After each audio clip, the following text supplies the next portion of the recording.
قالو انہوں نے کہا وما اور کیا ہے لنا ہمیں اللہ کے نہیں نقاتل ہم لڑیں فی سبیل اللہ اللہ کے راستے میں وقد حالانکہ تحقیق اخرجنا نکالے گئے ہم من دیارنا اپنے گھروں سے و ابنائنا اور اپنے بیٹوں سے.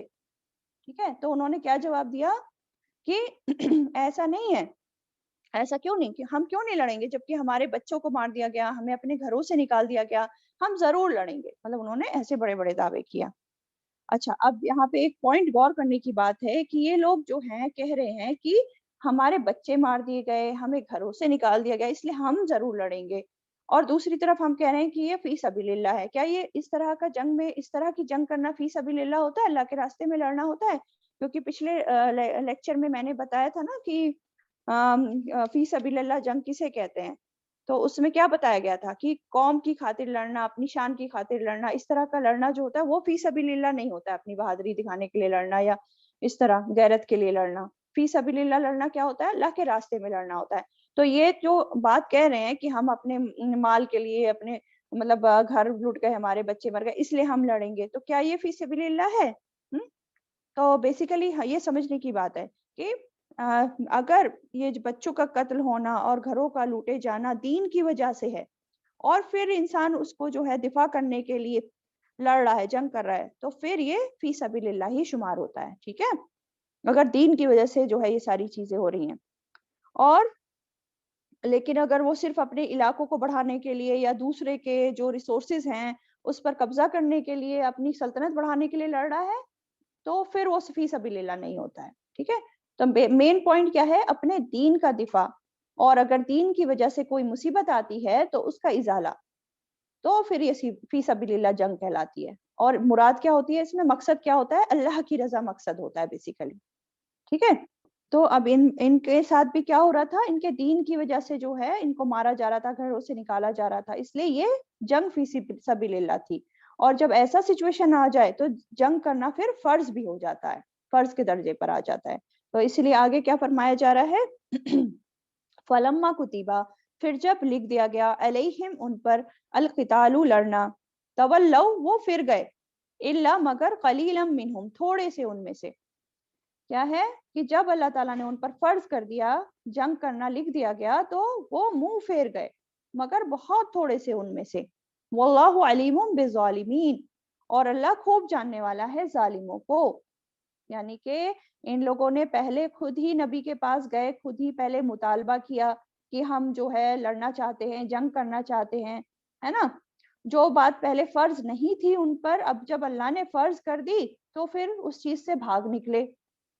اور اسی وجہ سے, کیونکہ انہوں نے فرض کو پھر پورا نہیں کیا, اس سے بھاگ نکلے, اسی لیے ان کو ظالم کہا جا رہا ہے کہ اللہ ظالموں کو خوب جانتا ہے. تو کیا پتہ چلا ہے کہ فرض کا چھوڑنا جو ہے ظلم ہوتا ہے, ظالموں میں شمار ہو جاتا ہے انسان اگر فرض کاموں کو چھوڑے. ٹھیک ہے, ظلم جو ہوتے ہیں دو طرح کے ہوتے ہیں, ایک ہوتا ہے اللہ کی حرام کردہ چیزوں کو حلال کر دینا, اور دوسرا ہوتا ہے فرض ادا نہ کرنا, فرض سے بھاگ جانا. ٹھیک ہے, تو اللہ تعالیٰ ان ظالموں کو اچھی طرح جانتا ہے جنہوں نے جہاد کو ترک کر دیا, اپنے وعدے اپنے دعوے بھول گئے اور بزدلی کر دی. اس لیے بولا جا رہا ہے واللہ علیم بالظالمین, ظالم کہا جا رہا ہے.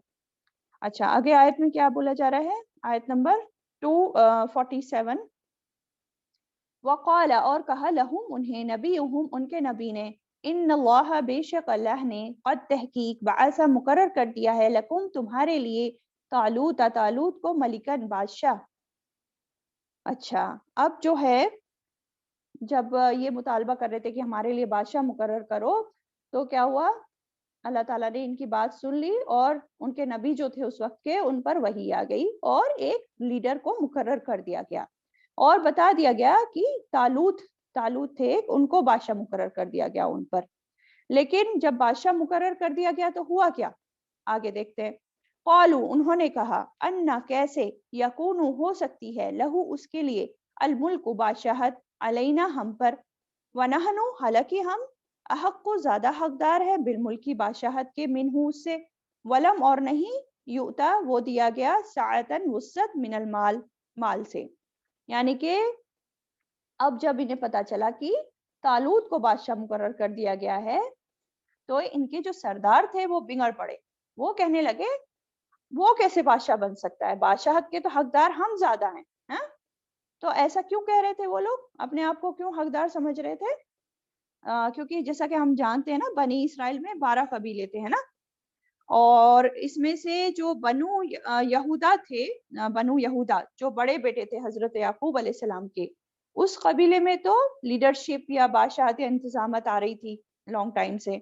اور جو موسیٰ علیہ السلام اور ہارون علیہ السلام سے جو ایک قبیلہ تھا جس کو بنو لاوی کہتے تھے یا لاوا بھی کہتے تھے، تو اس قبیلے میں نبوت آ رہی تھی، ہے نا، اب تک. لیکن یہ طالوت جو تھے، یہ یعقوب علیہ السلام کے سب سے چھوٹے بیٹے جو بن یامین تھے نا، ہم نے یوسف علیہ السلام کے قصے میں ہم میں سے کافی لوگ جانتے ہوں گے، یوسف علیہ السلام کے بھائی جو تھے دوسری ماں سے جو تھے، ہے نا، تو بن یامین کی اولاد میں سے تھے یہ طالوت. اور یہ بن یامین سے یہ باقی کے جو قبیلے والے تھے بن یامین کی اولاد سے یہ خور رکھتے تھے. اور اس طالوت کے قبیلے سے یہ لوگ خور رکھتے تھے اور انہیں کوئی بھی اہم کام نہیں دیتے تھے، کوئی عہدہ نہیں دیتے تھے، ان کی کوئی ترقی نہیں تھی، اس طرح کے تھے. اور روایت میں آتا ہے کہ یہ جو طالوت تھے یہ بھی شاید کپڑے کی رنگائی کا کام کرتے تھے یا کچھ ایسا ہی کام کرتے تھے، ہے نا. تو طالوت جو بن یامین کی اولاد میں سے تھے، جب ان کو بادشاہ بنایا گیا تو یہ لوگ بہت ہی حیران پریشان ہوئے کہ یہ کیسے ہو سکتا ہے، اس کو کیسے بادشاہ بنایا جا سکتا ہے. ہاں، کہنے لگے ہم زیادہ حقدار ہیں بادشاہت کے. اب یہ لوگ اپنے آپ کو اس کا حقدار سمجھتے تھے کہ ہم امیر ہیں، ہمارے اندر ہی لیڈرشپ آ رہی ہے تو ہم ہی بادشاہت کے حقدار ہیں. لیکن اسلام میں حکومت کا معیار کیا ہے؟ حکومت وراثت سے نہیں ملتی، بلکہ کیسے ملتی ہے؟ اہلیت سے ملتی ہے. ایسا نہیں کہ بادشاہ کا بیٹا ہی بادشاہ بنے گا ہمیشہ، بلکہ کون بنے گا؟ جو اس کا اہل ہوگا، اس کے لائق ہوگا، اسی کو ملے گی بادشاہت آگے. اسلام کا یہی رول ہے نا. ہم دیکھتے ہیں نا نبی صلی اللہ علیہ وسلم کے بعد جو خلفاء راشدین بنے اس میں سے کون بنے؟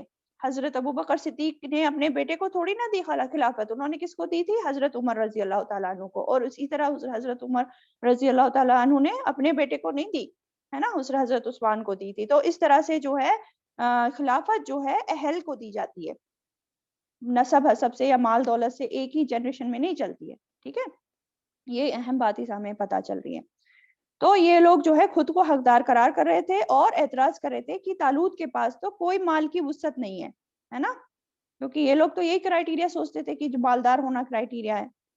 اور دیکھیں آج ہم مسلمانوں کا بھی کیا حال ہے، جس کے پاس مال ہوتا ہے اس کو تو ہم آگے بڑھ چڑھ کر سلام کریں گے، اس کی بہت عزت کریں گے، لیکن جو غریب ہوتے ہیں اس کو کوئی پوچھتا بھی نہیں ہے.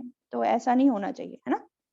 چلیں تو آگے دیکھتے ہیں. ان کے نبی نے کہا، کیا کہا؟ یہ لوگ تو کہہ رہے تھے کہ وہ کیسے بادشاہ بن سکتا ہے، اس کے پاس تو مال کی وسعت نہیں ہے. پھر آگے قالا، اس نے کہا، انا بے شک اللہ نے استفا چن لیا ہے اسے، علیکم تم پر، وزادہ اور اس نے زیادہ دی ہے اسے، بستہ وسعت، فی العلم علم میں، والجسم اور جسم میں.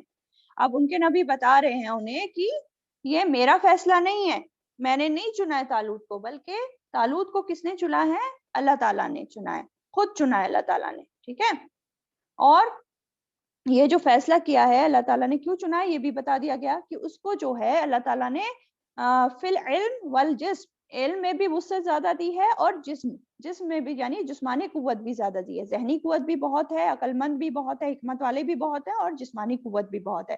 اس لیے وہ اس کے اہل ہیں اور اللہ تعالیٰ نے ان کو بنایا ہے، خود چوز کر کے بھیجا ہے. ٹھیک ہے، اور ویسے بھی دیکھیں نا، بادشاہ یا لیڈر بننے کے لیے دونوں قوتیں بہت ضروری ہوتی ہے، علم بھی بہت ضروری ہوتا ہے اور جسمانی قوت ہونا بھی بہت ضروری ہوتا ہے. کیونکہ اگر علم نہیں ہوگا تو کیسا بادشاہ ہوگا؟ وہ خود بھی بھٹکے گا، دوسروں کو بھی بھٹکائے گا، خود غلط فیصلے لے گا اور صحیح فیصلے کرنے کی اس میں قوت ہی نہیں ہوگی. اسی طرح اگر جسمانی قوت نہیں ہوتی اور وہ لیڈر بن رہا ہے تو کیسے لیڈر بن سکتا ہے جب خود کو نہیں سنبھال سکتا، خود کو کیری آن نہیں کر سکتا، وہ اتنے بڑے لوگوں کی ذمہ داری کیسے سنبھال سکتا ہے؟ دونوں چیزیں امپورٹنٹ ہیں، پراپر علم ہونا اور قوت ہونا، جسمانی قوت ہونا بھی بادشاہت کے لیے، ہے نا. اور آگے بتا دیا کہ اور اللہ جسے چاہتا ہے وہ دیتا ہے بادشاہت میں سے، یہ اسی کے فیصلے ہیں. واللہ یؤتی ملکہ من یشاء، اور اللہ دیتا ہے بادشاہت اپنی جسے وہ چاہتا ہے. واللہ واسع علیم، اور اللہ وسعت والا ہے، خوب جاننے والا ہے. یعنی کہ اللہ کے جتنے بھی فیصلے ہوتے ہیں وہ حکمت پر مبنی ہوتے ہیں، وہ وسعت والا ہے، اپنی تمام صفات میں وہ وسعت والا ہے نا، خوب جاننے والا، علیم، ہر چیز کو خوب جانتا ہے. وہ خوب جانتا ہے کہ کون کس چیز کا اہل ہے، کس کو کیا ذمہ داری دینی چاہیے. اس لیے جو تم اعتراض کر رہے ہو یہ اعتراض بالکل بیکار کا اعتراض ہے، ایسے اعتراض کرنا ٹھیک نہیں. تو کیا پتہ چلا اس آیت سے، جو میں پہلے بتا چکی ہوں کہ اسلام میں لیڈرشپ کی جو اہلیت ہوتی ہے وہ علم اور قابلیت کی بنیاد پر ہوتی ہے نا، مال دولت کی بنیاد پر یا حسب نسب کی بنیاد پر نہیں ہوتی. جس چیز کا بھی انسان رہنما بنے اس کو اہل ہونا چاہیے، اس کا پراپر نالج علم ہونا چاہیے، اس کی قوت ہونی چاہیے اس میں، ہے نا. تو یہ پتہ چل رہا ہے. چلیں نیکسٹ آیت پہ آ جاتے ہیں، آیت نمبر 248. وقال اور کہا لہم انہیں نبیہم ان کے نبی نے، انا بے شک آیتا نشانی ملکی ہی اس کی بادشاہت کی، ان کے یاتیکم آ جائے گا تمہارے پاس التابوت تابوت فیہ جس میں سکینتن تسکین ہے، من ربکم تمہارے رب کی طرف سے، وبقیہ اور باقی مادہ، مما اس میں سے جو ترکا چھوڑ گئے آل موسیٰ و آل ہارون اور آل ہارون، تحملہ اٹھائے ہوئے ہوں گے اسے الملائکہ فرشتے، ان فی ذالک لآیۃ لکم ان کنتم مومنین بے شک اس میں البتہ ایک نشانی ہے تمہارے لیے اگر ہو تم ایمان لانے والے. اب کیا بتایا جا رہا ہے اس والی آیت میں؟ اب بیسیکلی جب یہ لوگ مان کر نہیں دے رہے تھے کہ طالوت کو لیڈر بنایا جائے، بادشاہ بنایا جائے، تو ان کے نبی نے ان سے کہا کہ تم لوگ مان نہیں رہے ہو تو اس کے لیے اللہ تعالیٰ ایک نشانی بھیجیں گے. مطلب دو چیزیں تھیں اس میں، یا تو ان لوگوں نے خود مطالبہ کیا اپنے نبی سے کہ تم کوئی نشانی دکھاؤ تبھی ہم مانیں گے طالوت کو بادشاہ، یا پھر نبی نے خود سجیسٹ کیا. دونوں چیزیں ہو سکتی ہیں، ایگزیکٹلی نہیں معلوم ہے نا، دونوں روایتوں سے پتہ چلتا ہے. تو ان کے نبی نے کہا کہ نشانی کیا ہے؟ نشانی یہ ہے کہ تمہارا تابوت تمہارے پاس واپس آ جائے گا. اب بیسیکلی یہ جو تھا نا، جب ان پر حملے ہو رہے تھے اور یہ قوم نے آ کے حملے کیے اور بچوں کو قتل کیا اور سامانوں کو ان کے لوٹ لیا، گھروں کو سے نکال دیا، تو ان کے پاس ایک اسپیشل تابوت تھا، صندوق تھا لکڑی کا، تو وہ بھی وہ لوگ لوٹ کر چھین کر لے گئے تھے ان سے. تو یہی بتایا جا رہا ہے کہ نشانی میں یہی ہے کہ یہ تابوت واپس آ جائے گا تمہارے پاس.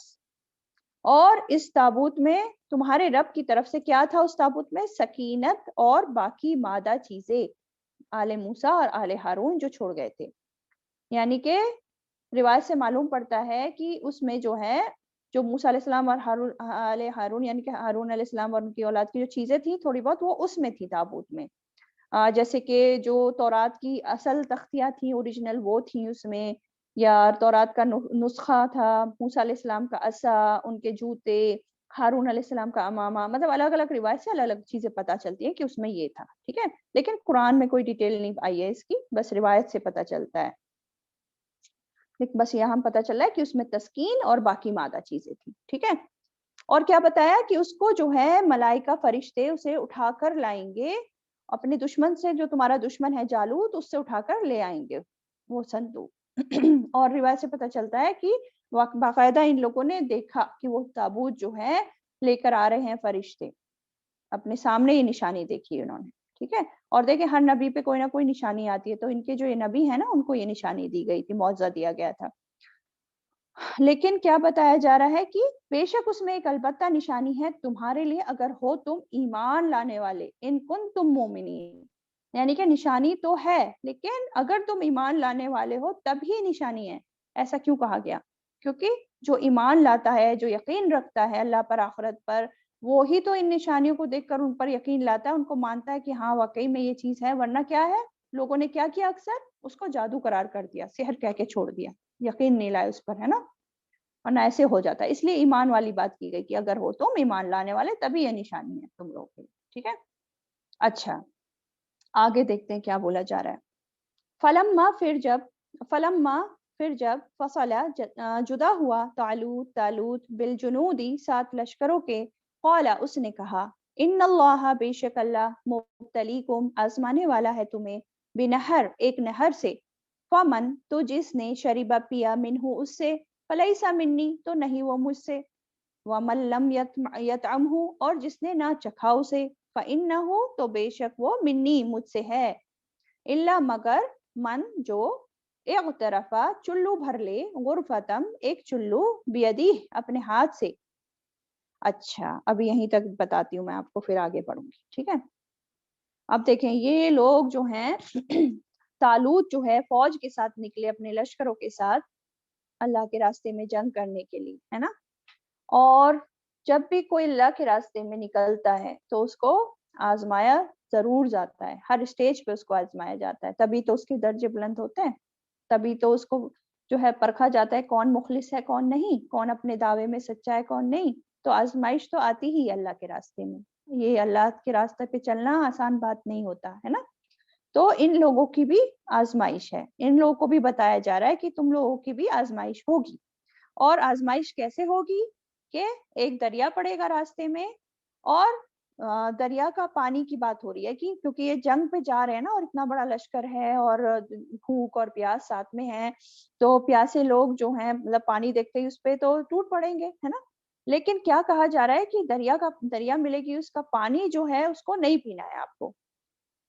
جو پانی پی لے گا پیٹ بھر کے اس سے, تو پھر وہ اس لشکر کے ساتھ نہیں رہ سکتا, وہ مسلمان نہیں ہو سکتا. مطلب ایک طرح سے ان کا امتحان ہو رہا ہے.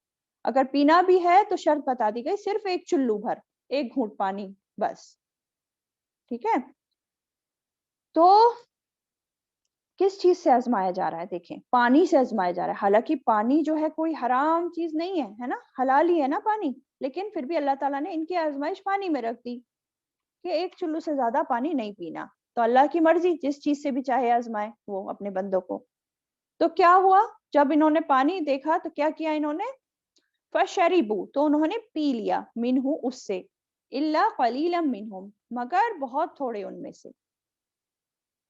تو کیا ہوا کہ جس چیز میں آزمائش تھی, ان کو بولا تھا نہیں پینا ہے پانی پیٹ بھر کے, لیکن ہوا کیا, جب انہوں نے پانی دیکھا, تھکے ہارے تھے, پیاسے تھے, تو میکسیمم لوگ جو تھے وہ پانی پر ٹوٹ پڑے, صبر نہیں کر پائے, اور جو ہے پیٹ بھر کر خوب پانی پیا زیادہ تر لوگوں نے. اور لیکن تھوڑے سے مخلص لوگ تھے جنہوں نے کہنا مانا, جو کہنے پر چلے, انہوں نے نہیں پیا پیٹ بھر کے, صرف چلو بھر ہی لیا.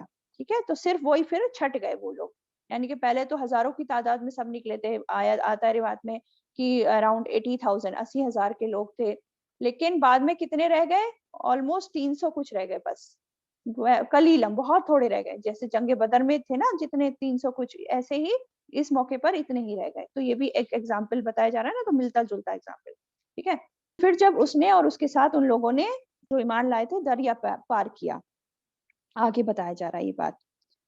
اچھا, فلما, پھر جب جاوزو, اس نے پار کیا اسے, ہوا اس نے, والذین, اور انہوں نے جو آمنو, ایمان لائے تھے, معہو, ساتھ اس کے, قالو, انہوں نے کہا, لا طاقت لنا, نہیں کوئی طاقت ہمارے لیے, الیوم, آج, بجالوت, ساتھ جالوت, و جنودہی, اور اس کے لشکر کے. اب کیا ہوا, یہ تھوڑے سے لوگ رہ گئے طالوت کے ساتھ ہے نا, اور دریا پار کر لیا. اور جب یہ دریا پار کر لیا, ان لوگوں نے جو ایمان لائے تھے, اب یہ ایمان لائے تھے کی جو بات ہو رہی ہے, یہ ایمان لائے تھے کون تھے, وہ لوگ جنہوں نے پیٹ بھر کر پانی نہیں پیا تھا, جنہوں نے بات مانی تھی, تھوڑا سا ہی بس پانی پیا تھا چلو بھر. یہ کم ہی لوگ بچے تھے, جیسے میں نے ابھی بتایا نا, کچھ 300 سم تھنگ ہی بچے تھے. تو جب یہ پار کر کے دوسری طرف گئے تو دیکھا جالوت کا لشکر, اتنا بڑا لشکر, گھبرا گئے دیکھ کے.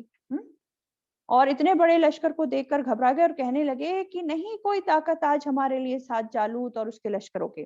مطلب گھبراہٹ میں وہ ایسی بات بول رہے ہیں, اور گھبراہٹ میں ایسی بات بولنا کوئی ایمان کے منافی نہیں ہے, کیونکہ بعض وقت سچے ایمان والوں کے دل میں بھی اس طرح کی گھبراہٹ, بے چینی آ جاتی ہے.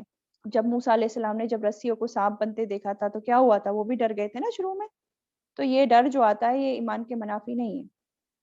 تو یہ لوگ بھی گھبرا گئے ہے نا. لیکن کیا ہوا, ان میں سے کچھ لوگ تھے جو بہت ہی پکے ایمان والے تھے, تو ان لوگوں نے کیا کہا, قالا, کہا, الذین, انہوں نے جو, یظنون, یقین رکھتے تھے, انہم, کی بے شک وہ ملاقو, ملاقات کرنے والے ہیں, اللہ سے, کم, کتنی ہی, من فئۃ, جماعتیں, قلیل, تعداد میں کم, غلبت, غالب آ جاتی ہیں, فئۃ, جماعتوں پر, کثیرتم, کثیر تعداد کی, باذن اللہ, اللہ کے اذن سے, واللہ, اور اللہ, مع الصابرین, ساتھ ہے صبر کرنے والوں کے.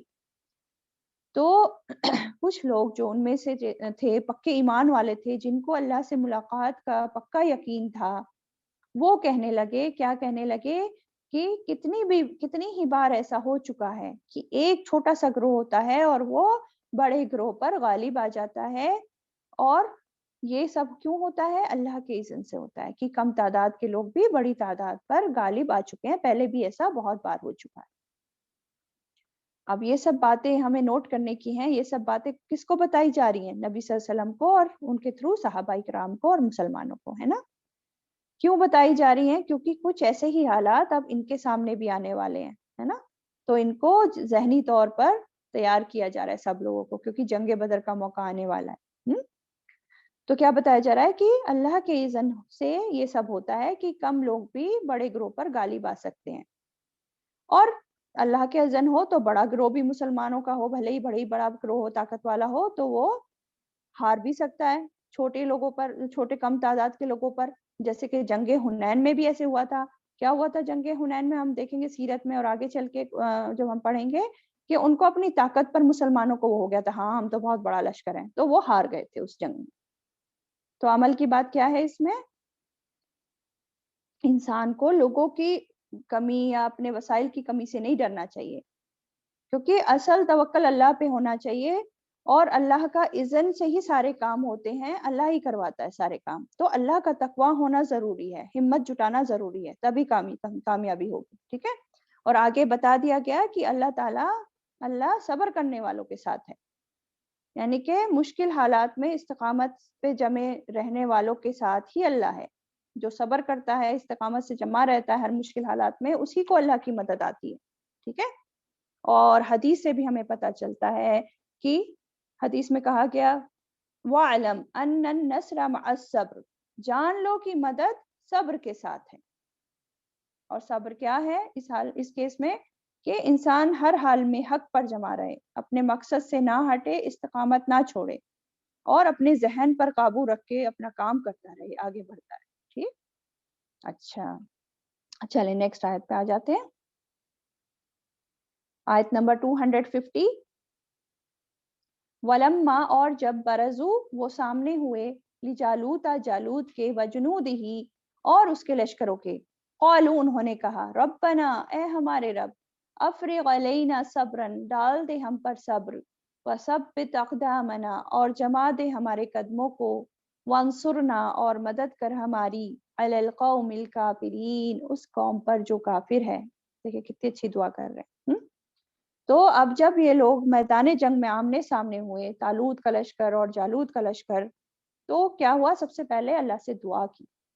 اللہ سے دعا کی، اے اللہ تعالیٰ ہمارے اوپر صبر انڈیل دے، صبر اتنا زیادہ ہمیں صبر دے کہ ہم میدان جنگ سے اس بڑے لشکر کے سامنے بھاگے نہیں بلکہ جمے رہیں، ڈٹ کر مقابلہ کریں اس دشمن سے، اور ہمیں کافر قوم کے مقابلے میں مدد کر ہماری. تو اللہ سے دعا کر رہے ہیں.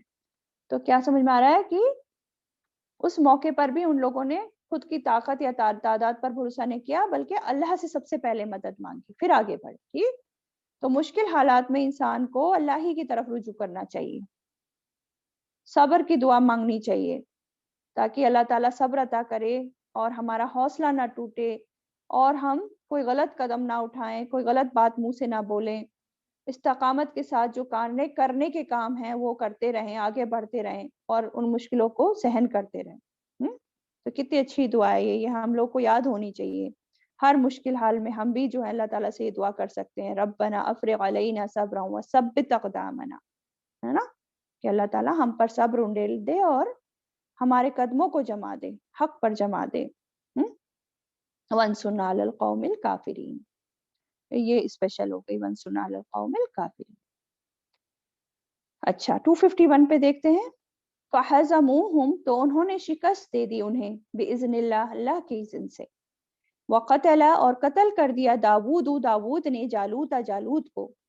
وَأَتَاهُ، اور عطا کی اسے، اللہ نے، الملک، بادشاہت، والحکمہ، اور حکمت، وعلمہ، اور اس نے سکھایا اسے، مما یشاء، اس میں سے جو اس نے چاہا. کیا بتایا جا رہا ہے؟ کہ ان لوگوں نے اللہ سے دعا کی اور اللہ نے دعا سنی ان لوگوں کی، اللہ نے اپنی مدد بھیجی ان لوگوں کو، اور اللہ کے اذن سے ان کو کامیابی ہوئی. اور پھر اس میں ان کا جو لشکر تھا طالوت کا، اس میں داؤد علیہ السلام بھی تھے. ابھی نبی نہیں بنے تھے وہ، ابھی as a simple soldier, as a simple عام سپاہی کی طرح تھے.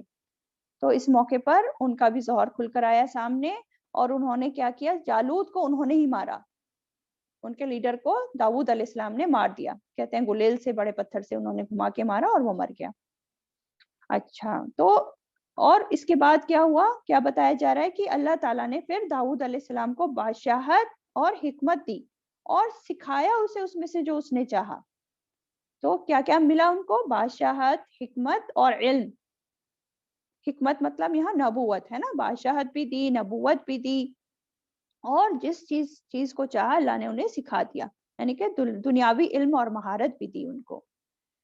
سورۃ انبیاء آیت نمبر 80 میں آتا ہے کہ ہم نے اسے زرہ بنانے کا علم عطا کیا تاکہ تمہیں تمہاری جنگ سے محفوظ رکھے. اور اسی طرح آیت نمبر 10 سورۃ سبا میں بھی آتا ہے ہم نے اس کے لیے لوہے کو نرم کر دیا، یعنی کہ ان کے ہاتھ میں لوہا جو ہے موم کی طرح نرم ہو جاتا تھا، پگھل جاتا تھا، اور اس سے وہ خوبصورت زرہ بناتے تھے، مضبوط زرہ بناتے تھے جس کو لوگ جنگوں میں پہنتے تھے، ہے نا. اور کیا تھا، ان کو خوبصورت آواز بھی دی تھی اللہ تعالیٰ نے، اور پرندوں کی بولی بھی سکھائی تھی، یہ بھی ہم سب کو معلوم ہے. تو ایک ہی انسان میں اللہ تعالیٰ نے اتنی ساری چیزیں دے دی، حکمت، نبوت، بادشاہت، دنیاوی علم، ہے نا، ساری چیزیں ایک ساتھ. تو یہ جو دور تھا ان کا، داؤد علیہ السلام اور سلیمان علیہ السلام کا، بہترین دور تھا، بہت زیادہ ڈیولپمنٹ اور عروج کا دور تھا مسلمانوں کا.